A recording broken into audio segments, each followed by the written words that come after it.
Alright, what's going on, guys? Got another gold guide video for you today. It's the MG34. This one compared to the M91, it's a little bit slower with the builds that I have. You're not going to be as fast. The ADS speed's a little bit slower, but the recoil is better. So that's kind of the upside to it. So you just got to play a little bit more slower. It's not horrible, but it's definitely a little bit slower. I'm going to do these videos a little bit faster now. I'm going to try and not break down every single attachment going in as depth. So I'm just going to basically try and speed up the videos a little bit just because I really don't like how long the videos are. So I'm just going to try and get right into the builds and rattle off the attachments kind of as fast as I can. I don't want to go too fast, but I don't know. I'm just trying to find a nice balance between it. But if this is your first gold guide of mine that you are seeing, I break down the guns into... For the light machine guns, there are 3 different builds. For most of the other guns, there is 4 different builds. Light machine guns have 3 because you don't need reload kills, you need double kills. And after that, I'll actually go in game and I'll show you how to use the Longshot build because it's kind of a weird play style. And then after that, I have a camo requirement part of the video where I'll go through, tell you the best maps for each separate camo category, what game mode, what variation of that game mode, and then any other tips and tricks that I have that I found along my way to getting Damascus and getting gold for every gun. So starting off with the first build, it is the kills build. Alright, so here we are on the kills build. Like I said, the MG34 is a little bit slower with sprint to fire speed and ADS speed, but its recoil is better. So for the optic, I use the GI Mini Reflex. You guys just use whatever sight you're most comfortable with. For the barrel, I use the FSS Elite. This, jumping right into it, you can see it's going to help with your ADS speed to keep that pretty fast because ADS speed, sprint to fire speed are all important pros to have in hardcore, which I'd almost say it's necessary to do all these camo categories or challenges, not categories, in hardcore.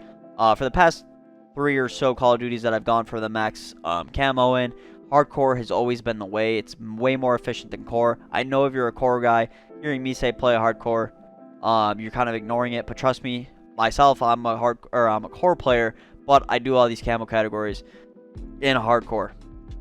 It's just way easier. For the underbarrel, one of my favorite attachments in the game, I use the Merc foregrip. It's going to help with your recoil control, and then hipfire accuracy, which is a bonus because you need to get hipfire kills, although there is a separate build. The rear grip, I use rubberized grip tape for the recoil control because light machine guns tend to have more recoil, so I don't use stapled grip tape, which would normally help with your ADS speed and sprint to fire speed. I use the rubberized grip tape to help with that recoil control. For the stock, use the close quarter stock to help with your ADS speed because, again, light machine guns usually have longer ADS speeds. But that's it for the kills build. Next will be the Hipfire build. So here we are with the Hipfire build. You can see it's pretty similar to the M91. I'm going for movement speed, sprint to fire speed, more so than anything else really. So again, mandatory attachment, 5 milliwatt laser. It is the best laser when it comes to your hipfire accuracy, more so than the 1 milliwatt. So make sure you have that on there. It's also going to help with your sprint to fire speed, which will get your gun up faster.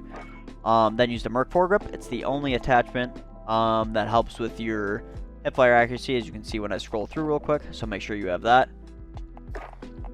And then I use the stubby barrel for that increased movement speed. Aim down sight speed doesn't really matter because you're not aiming.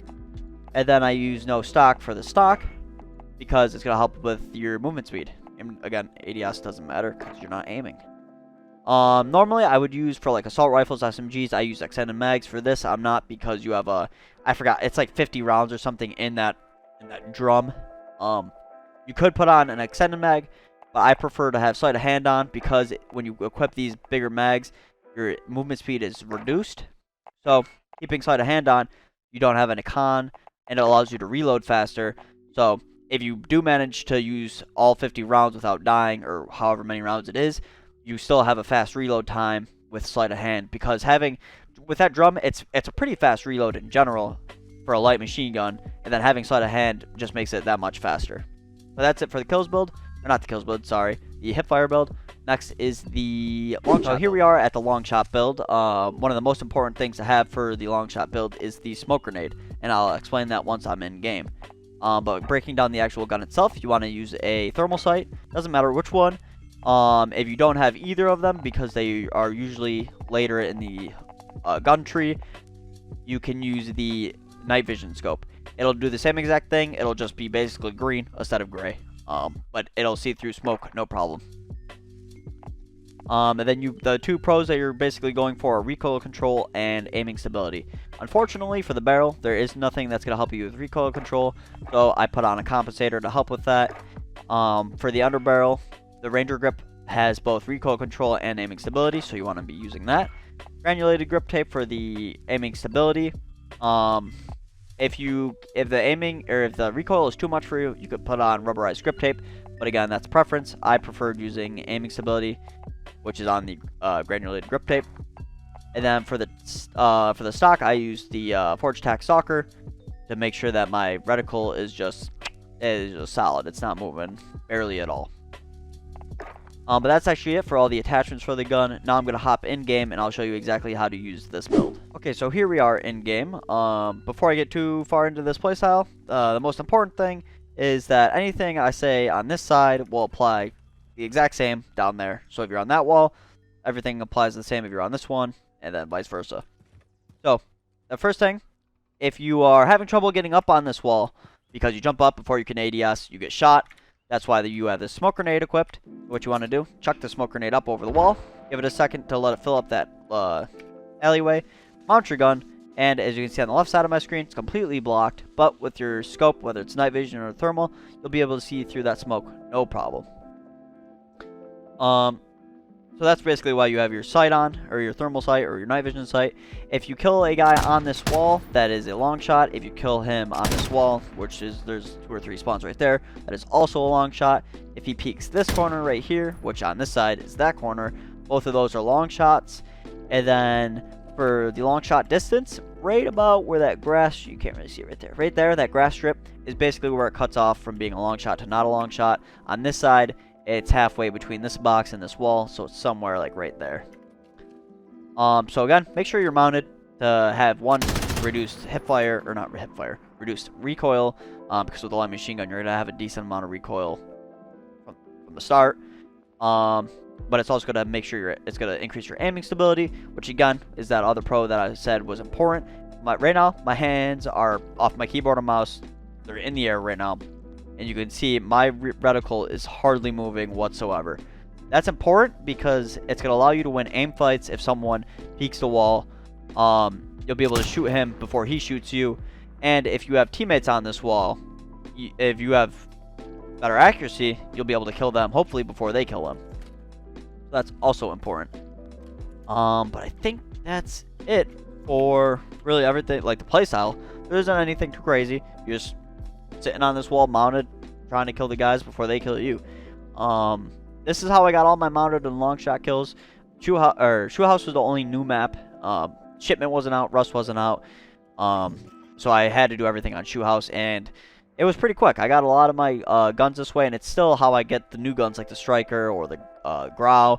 It's how I get them done. So this is definitely my preferred way to getting my long shot kills, and I would highly recommend that you try it out for yourself. That's going to be it for the playstyle. Now I'm going to hop into the camo requirement part of the video, and I will break down each camo category, what you need to complete everything, the best maps to play on, the game modes that are best on those maps, the variations, and any other tips and tricks that I picked up along my way to getting Damascus. So I'll jump to that right now. Alright, so now we're on the camo requirement part of the video. So I'm just going to bring up all the different categories for the camos in the game, and I'll tell you exactly what you need to do to get all the camos within that category, what map is the best to get those challenges done on, whether to play hardcore or core on that map, and then what weapon build specifically from the video to use to get this done as quickly and easily as possible. So starting with the first one, you have spray paint. You need to get 525 kills. You want to play shipment, hardcore shipment specifically, and then you want to use the kills build. For woodland, you have to get 75 headshots, again, hardcore shipment, and then use the kills build. For digital, you need 65 crouching kills, hardcore shipment, and then kills build as well. And then for the dragon category, you need to get 45 hipfire kills. So you want to play shipment, hardcore again, just like for all of these categories. Well, except for Splinter, but we're not there yet. You want to use the hipfire build because you need to get hipfire kills. But yeah, that's it. That's it. For Splinter is where it's got to change up a little bit. You need to get 45 long shots, and you want to do this on Shoe House. Of course, you can do it on whatever map you feel is best or whatever you have available to you, because you won't always have Shoe House 24/7 available to you. So if you have Shoe House, use that or play on that. You want to do it on hardcore, and then you want to use that Longshot build. And then for the Topo camo category, you need to get 45 mounted kills. What I would do personally was I'd wait for Topo to unlock before I worked on Splinter. That way I could get the 2 done. Because if you follow my method to getting long shot kills from this specific video, you have to have your gun. Well, you don't have to, but I mount my gun. So I'm getting a mounted kill and a long shot kill at the same time, and you can see that both categories you need to get 45 kills total for each one. So you'll knock out 2 challenges by just trying to complete 1, which is super nice.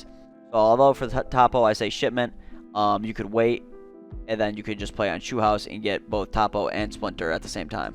And then of course you want to play hardcore, and then depending on whatever method you're doing, whether you're trying to play on shipment, use kills build, or if you're doing it with Splinter to get along with the long shots, then use the long shot build. For Tiger, you need to get 180 max attachment kills. Again, hardcore shipment, and you want to use the kills build. Although the build doesn't necessarily matter, kills build will be the easiest on shipment. But all 3 builds in this video all have 5 attachments, so no matter what build you're using, you get a kill with it, you're going to be getting a kill towards Tiger. Then you have Stripes, which you need to get 30 double kills, which is so much easier. Well, I guess now it's not like crazy, but like when this game first came out, the reload kills were the worst thing in the world. You had such a small window to get a reload. They gave you like no time at all to reload your gun. But reload kills now aren't that bad. But for light machine guns, you don't even need to get reload kills. They swapped that out for double kills, which is amazing. So all you need to do is play shipment hardcore, and you'll get double kills no problem using that kills build. Then for Reptile, you need 75 kills with no attachments. Again, hardcore shipment. And then for the weapon build, there's no weapon build because you need to use a bare bones gun. So yeah. And then for Skulls, just like anything else, you need 3 kill streaks, 25 of them to be exact. Play on shipment, hardcore, and use the kills build. Now, if you guys are getting slapped around or you're just getting unlucky on shipment, you could definitely play other maps. Or what I would do was, if I had trouble on shipment, I would go into ground war, and then it's extremely easy to get 3 kill streaks in ground war just because the maps are so big. You can be in so many different spots, and there's so many people that you'll run into them. You'll run into people basically anywhere on the map. So if you're getting smacked around on shipment, go into ground war, and you should be able to get it done, no problem in there as well. But that's actually going to be it for this part of the video and for the video in general. If you guys did enjoy it, please like the video. And if you didn't like the video, there's a button down there for that as well. If you guys have any feedback, comments, concerns, anything like that, just drop a comment down below. I usually see and reply to every comment, just because if you guys do anything really with the channel, I get like a notification on my phone. I try to get back to everybody, and I usually I think I do a pretty good job with that. But I always feel weird asking for people to subscribe, so I always put this little clip of FaZe Jeff in here at the end, and he kind of just explains like how his mentality about like what he says about subscribing kind of fits in with mine, so that's why I put this in here. But I'm gonna cut to that now, guys, and I'll see you guys in the next video. Take care. Jeff is such a lame. He used to mock people for asking for subscribers, and now that's all he does. It's like, dude, the analytics between a video where you tell somebody just adding, hey, can you subscribe, versus not. It's actually insane. It's literally a friendly reminder that you can subscribe. I ain't begging for shit. I got enough. But if you want to subscribe, I appreciate it.